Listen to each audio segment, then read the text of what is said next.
नमस्कार भक्तों, स्वागत है आपका हमारे YouTube चैनल में। आज हम आपको शनिदेव की कथा सुनाने जा रहे हैं। कृपया कथा को पूरा सुनें, क्योंकि शनिदेव की कुदृष्टि कब किसको कहाँ लग जाए किसी को नहीं पता, इसलिए कथा को पूरा सुनें। हिंदू धर्म में शनिवार का दिन भगवान शनिदेव को समर्पित है और कहते हैं कि जिस व्यक्ति पर शनि की कृपा होती है उसे जीवन में सुख समृद्धि प्राप्त होती है। वहीं यदि शनिदेव नाराज हो जाएं तो व्यक्ति पर कई कष्टों का सामना करना पड़ता है। जिस व्यक्ति की कुंडली में शनि देश होता है उसे जीवन में परेशानियों का सामना करना पड़ता है।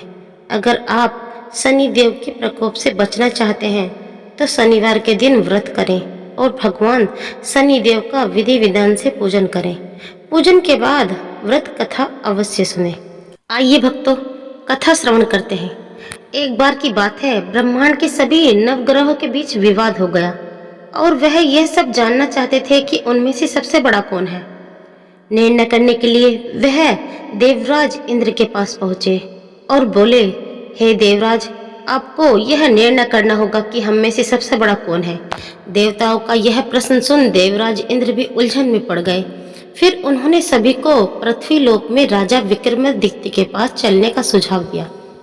सभी ग्रह पृथ्वीलोक राजा विक्रमादित्य के दरबार में पहुंचे। जब ग्रहों ने अपना प्रश्न राजा विक्रमादित्य से पूछा तो वह भी कुछ देर के लिए परेशान हो उठे, क्योंकि सभी ग्रह अपनी अपनी शक्तियों के कारण महान थे। किसी को भी छोटा या बड़ा कह देने से उनके क्रोध के प्रकोप से भयंकर हानि पहुंच सकती थी। अचानक राजा विक्रमादित्य को एक उपाय सूझा और उन्होंने विभिन्न धातुओं जैसे सोना, चांदी, कांसा, तांबा, सीसा, रांगा, जस्ता, लोहे जैसे 9 आसन बनवाए। सबसे आगे सोना और सबसे पीछे लोहे का आसन रखा गया। उन्होंने सभी देवताओं को अपने अपने आसन पर बैठने को कहा। उन्होंने कहा, जो जिसका आसन हो ग्रहण करे। जिसका आसन सबसे पहले होगा वह सबसे बड़ा माना जाएगा और जिसका सबसे बाद में वह सबसे छोटा।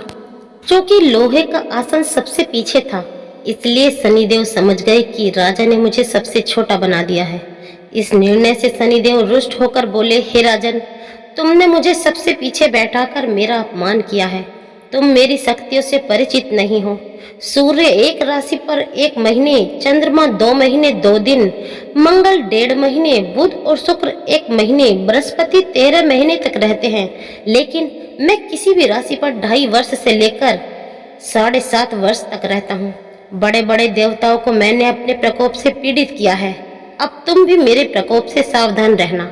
इस पर राजा विक्रमादित्य बोले, जो कुछ भाग्य में होगा देखा जाएगा। इसके बाद अन्य ग्रहों के देवता तो प्रसन्नता के साथ चले गए, परंतु शनिदेव बहुत ही क्रोध के साथ वहां से विदा हुए। कुछ समय बाद जब राजा विक्रमादित्य पर 7.5 की दशा आई तो शनिदेव ने घोड़े के व्यापारी का रूप धारण किया और बहुत से घोड़ों के साथ विक्रमादित्य के नगरी पहुंचे। राजा को घुड़सवारी का शौक था। राजा विक्रमादित्य ने उन घोड़ों में से एक घोड़े को अपनी सवारी के लिए चुना। राजा जैसे ही उस घोड़े पर सवार हुए, वह घोड़ा बिजली की गति से भी तेज दौड़ पड़ा। घोड़ा राजा को दूर एक जंगल में ले गया और फिर वहां राजा को गिराकर गायब हो गया। राजा अपने नगर लौटने का रास्ता भूल गए और जंगल में भटकने लगे। उन्हें कोई रास्ता नहीं दिखा। राजा को भूख प्यास लगाई। बहुत घूमने पर उन्हें एक चरवाहा मिला। राजा ने उनसे पानी मांगा। पानी पीकर राजा ने उस चरवाहे को अपनी अंगूठी दे दी और उससे रास्ता पूछकर जंगल से निकलकर पास के नगर में चल दिए। नगर पहुंचकर राजा एक सेठ की दुकान पर बैठ गए। राजा के कुछ देर दुकान पर बैठने से सेठ की बिक्री बढ़ गई। सेठ ने राजा को भाग्यवान समझा और उसे अपने घर भोजन पर ले गया। सेठ के घर में सोने का एक हार खूंटी पर लटका हुआ था। राजा को उस कमरे में छोड़कर सेठ कुछ देर के लिए बाहर चले गए। तभी एक आश्चर्यजनक घटना घटी। राजा के देखते देखते खूंटी ने सोने का हार निकल लिया। सेठ ने जब हार गायब देखा तो उसे चोरी का संदेह राजा पर किया और अपने नौकरों से कहा कि इस परदेसी को रस्सियों से बांधकर नगर के राजा के पास ले चलो। राजा ने विक्रमादित्य से हार के बारे में पूछा तो उन्होंने बताया कि खूंटी ने हार निगल लिया। इस पर राजा क्रोधित हुए और उन्होंने चोरी करने के अपराध में विक्रमादित्य के हाथ पांव काटने का आदेश दे दिया। सैनिकों ने राजा विक्रमादित्य के हाथ पांव काटकर उन्हें सड़क पर छोड़ दिया। कुछ दिन बाद एक तेली उन्हें उठाकर अपने घर ले गया और उसे कोल्हू पर बैठा दिया। राजा आवाज देकर बैलों को हाँकते रहते थे। इसी तरह तेली का बैल चलता रहा और राजा को भोजन मिलता रहा। शनि के प्रकोप की 7.5 पूरे होने पर वर्षा ऋतु प्रारंभ हुई। एक रात राजा विक्रमादित्य मेघमल्हार गा रहे थे। तभी नगर की राजकुमारी मनभावनी रथ पर सवार होके उनके पास से गुजरी। उसने मल्हार सुना तो उसे बहुत अच्छा लगा और दासी को भेजकर गाने वाले को बुला लाने को कहा। दासी लौटकर राजकुमारी को आके अपंग राजा के बारे में सब कुछ बताती है। राजकुमारी उसके मेघ मल्हार से बहुत मोहित हुई और सब कुछ जानते हुए भी उस अपंग से शादी करने की जिद करने लगी। राजकुमारी ने अपने माता पिता से जब यह बात कही तो वह हैरान रह गए। उन्होंने उसे बहुत समझाया पर राजकुमारी ने अपनी जिद नहीं छोड़ी और प्राण त्याग देने का निश्चय कर लिया। आखिरकार राजा रानी को विवश होकर अपंग विक्रमादित्य से ही राजकुमारी का विवाह करना पड़ा। विवाह के बाद राजा विक्रमादित्य और राजकुमारी तेली के घर में रहने लगे। उसी रात स्वप्न में शनिदेव ने राजा से कहा, राजा तुमने मेरा प्रकोप देख लिया, मैंने तुम्हें अपने अपमान का दंड दिया है। राजा ने शनिदेव से क्षमा मांगी और प्रार्थना की कि हे शनिदेव, आपने जितना दुख मुझे दिया है अन्य किसी को न देना।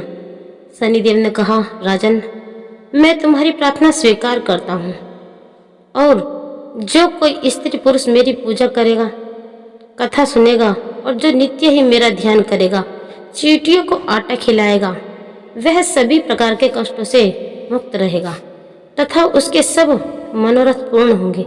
यह कहकर शनिदेव अंतर ध्यान हो गए। प्रातःकाल राजा विक्रमादित्य की नींद खुली तो अपने हाथ पांव देखकर राजा को बहुत खुशी हुई। उन्होंने मन ही मन शनिदेव को प्रणाम किया। राजकुमारी भी राजा के हाथ पांव सलामत देखकर आश्चर्य में डूब गई। तब राजा विक्रमादित्य ने अपना परिचय देते हुए शनिदेव के प्रकोप की सारी कहानी सुनाई। इधर सेठ को जब इस बात का पता चला तो दौड़ता हुआ आया और राजा विक्रमादित्य के चरणों में गिरकर क्षमा मांगने लगा।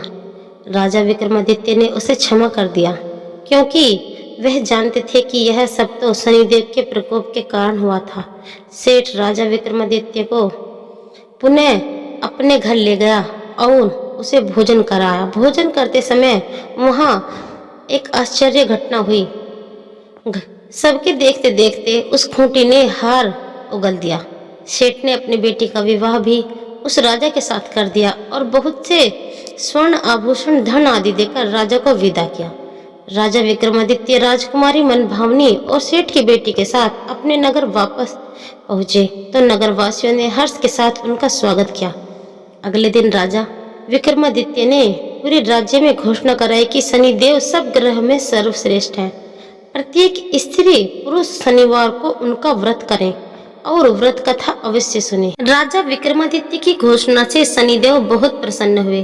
तो भक्तों, शनिवार का व्रत करने और व्रत कथा सुनने से शनिदेव की अनुकंपा बनी रहती है और जातक के सभी दुख दूर होते हैं। शनिदेव की कृपा आप सभी भक्तों पर बनी रहे, इसी आशा के साथ जय शनिदेव। भक्तों, अगर आपको हमारी कहानियाँ और कथाएं पसंद आ रही हैं तो हमारे चैनल को लाइक, सब्सक्राइब और शेयर जरूर करें ताकि हम आगे भी आपके लिए ऐसी ही कथा और कहानियाँ लाते रहें। धन्यवाद।